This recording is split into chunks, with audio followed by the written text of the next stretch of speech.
I want to do a little review here on the GSG 110 round drum magazine for the Ruger 1022, and I did order this from Gun Mag Warehouse out of Miami, Florida. That is gunmagwarehouse.com. They had the cheapest deal on it. It was like $44, $7 shipping. Now other sites did have it listed for $41, but then their shipping was like $9 or $12. So this was about the best deal I could find on it. Now, made in Germany. That's probably why this is the best drum mag, or so I've heard, for the Ruger 1022. Let's get into it. Of course, it comes with your sticker and your magazine here. And this thing is a little heavy. Ejection port must always be open when you insert the magazine. Now it is plastic, but the whole top piece from here up is metal. So you should not, this ain't no hot lips. You shouldn't really have any.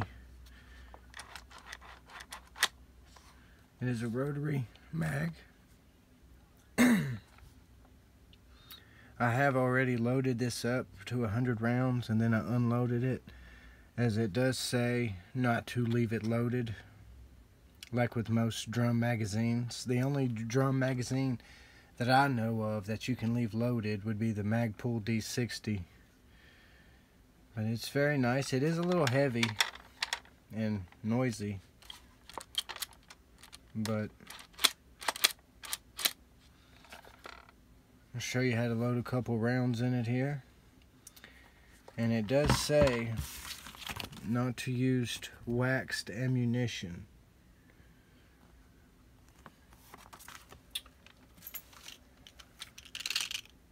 I believe they prefer you to use the CCI mini mags here. I'm going to show you how to load a couple rounds in it. Okay. Now, as you're loading this, you only want to turn this barely enough to fit a round in there. So, as you're loading it, one in, lift up. Just barely move it down to fit one in there, and you will not have any problems with it at all. And you see how that was? You gotta smack it up. Now, when I did already load this gun, I have already seen potential problems or flaws in it, and I will get to those. Let's do 10 rounds here. Now you see it's got 10 little fake bullets in it, and they have to be lined up just right, or you're not loading it correctly and you're going to have to start over.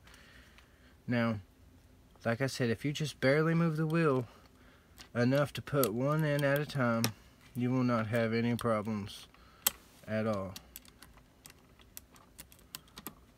You see, they're all staying together. This is how you properly load this magazine. Just like that. See, that one worked good. Popped it up. Okay, there's our 10 rounds.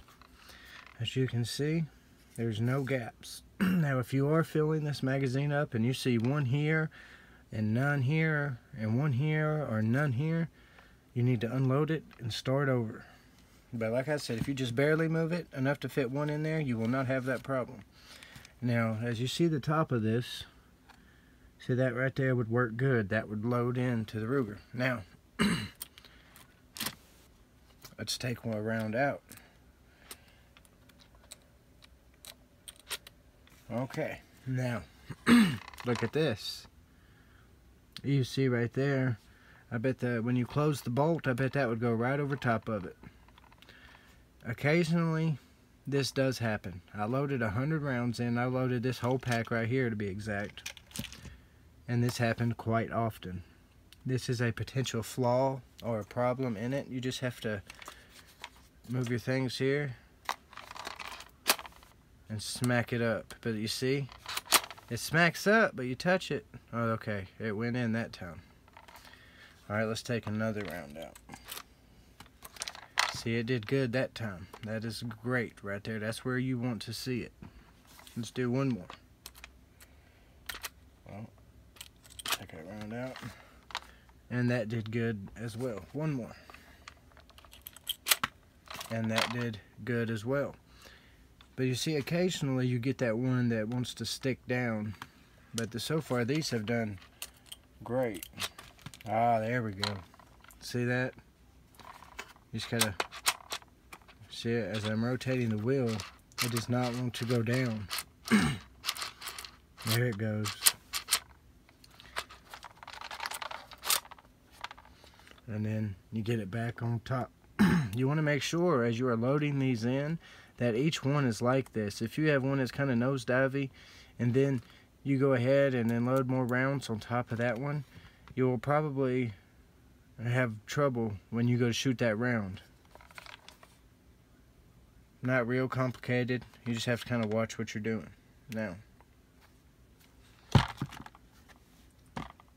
also, what I really seem to like about this magazine here, you see the back of it, GSG.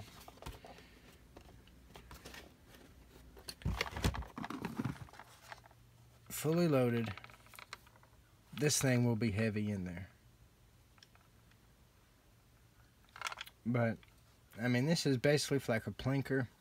What I would honestly recommend this for is if you know, you got your little bipod on the front, and then you can have this sitting there, and you can just fire that way. But if you do want to hold it and shoot it, it might get a little heavy after a while. But it is a great little magazine. Can't wait to go actually try it out. Now also, from Gun Magazine Warehouse, I ordered me some Hex Mag grip tape. And it's kind of what it looks like there. Nice rubbery substance. It's like a, it's weird, but it's a great material. And this was my finished product here. I don't think I did too bad. I mean, right there was a little funny, but I even put 2 on the bottom. But and you know, I miscut that one a little short, but I don't think I did too bad. I need to cut that one up top still. I don't think I did too bad.